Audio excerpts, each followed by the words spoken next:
Ibu sidang jemaat yang dikasihi dan diberkati oleh Tuhan.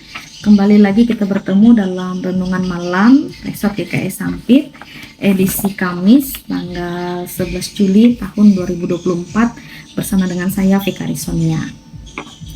Firman Tuhan bagi kita pada saat ini yaitu terdapat pada kitab Kolose pasal 2 ayat yang pertama sampai yang kelima. Silahkan Bapak Ibu sidang jemaat membaca firman Tuhan ini secara keseluruhan. Namun pada saat ini saya hanya akan membaca pada ayat yang ketiga sampai yang keempat yang berbunyi demikian.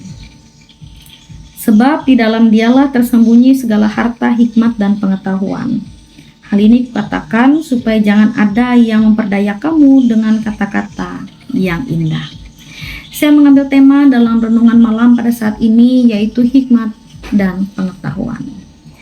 Bapak Ibu sidang jemaat yang dikasihi Tuhan, penulisan surat Paulus kepada jemaat Kolose dilatar belakangi dengan adanya konteks jemaat yang sedang berhadapan dengan maraknya ancaman dari ajaran-ajaran palsu yang berkembang pada saat itu.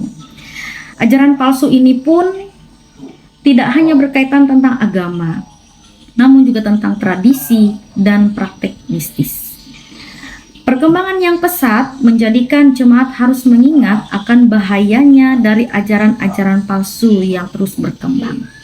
Ditambah lagi datangnya pengaruh dari budaya yang beragam, dari bangsa-bangsa lain yang ada di sekitar, yang berada di sekitar jemaat Kolose, yang mana ini juga mempengaruhi kepercayaan secara teologis, terkhususnya jemaat Kolose. Peringatan yang diberikan oleh Rasul Paulus melalui suratnya kepada jemaat Kolose merupakan suatu nasihat yang mana agar jemaat Kolose tetap teguh dalam iman dan kepercayaan, yaitu hanya kepada Yesus Kristus.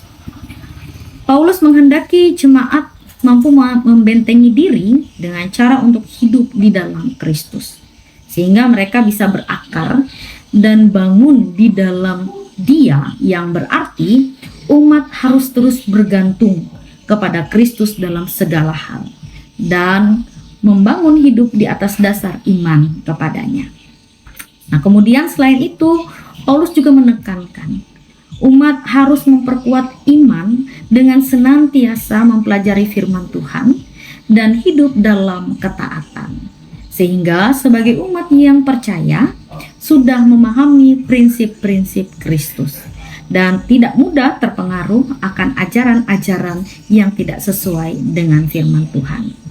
Jika hidup sebagai umat sudah terbentengi dengan iman yang kuat dan senantiasa bergantung kepada Kristus, maka harta yang tersembunyi, harta yang terpendam, yaitu hikmat dan pengetahuan, itu akan melimpahi kehidupan umatnya. Nah, sekarang kembali kepada diri kita masing-masing.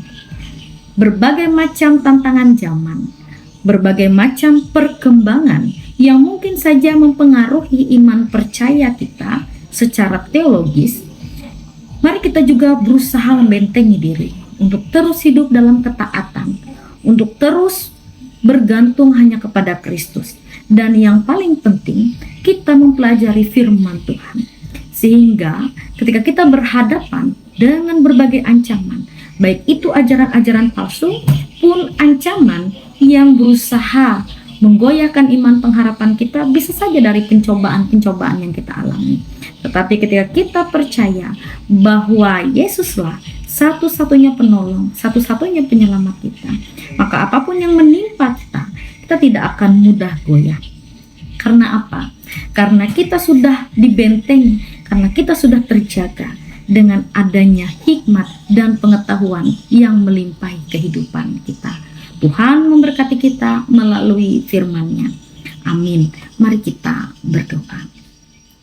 Ya Allah Bapa yang bertata dalam kerajaan sorga, kami bersyukur dan berterima kasih akan pemeliharaan Tuhan yang senantiasa tercurah bagi kehidupan kami. Kami bersyukur sampai saat ini Tuhan senantiasa menjaga dan menaungi kehidupan kami. Pada saat ini Tuhan, kami bersyukur akan kebenaran firman Tuhan yang boleh diperdengarkan bagi kami. Kiranya dimeteraikan dalam kehidupan kami masing-masing. Roh Kudus Tuhanlah yang berkuasa sehingga kami terus memelihara dan menjadi pelaku firman Tuhan. Kami serahkan kehidupan kami sekarang sampai selama-lamanya hanya dalam tangan pengasihan Tuhan. Dalam nama Tuhan Yesus Kristus kami berdoa dan bersyukur. Amin.